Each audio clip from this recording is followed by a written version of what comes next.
Hello, Friendly Avenue Baptist Church. It's Pastor Matt. I am so excited about a new sermon series I'm beginning this Sunday.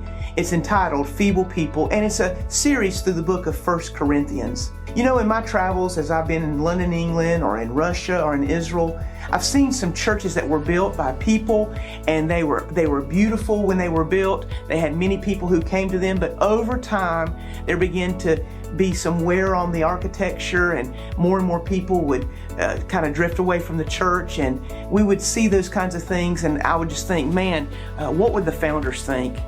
And as I think and I read through the book of 1 Corinthians, I think about the Apostle Paul, who founded the church in Corinth. We can read about it in Acts chapter 18. And what it was like for him is he had to write back to that church because in just a short period of time, there were some cracks in the church, not necessarily the architecture as it were, but in the church body itself. And you know, as we're going to go through this series, we're going to see that they were fractured in their fellowship. Some want to be to Paul, some to Apollos, some to Peter. They were fragile in their feelings. They got kind of offended by people that were eating food offered to idols.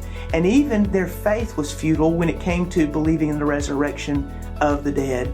They were feeble people. So I want you to join us and make sure that you bring your Bible and your notepad and your pen, and let's dive into the book of 1 Corinthians as we look at this series on feeble people.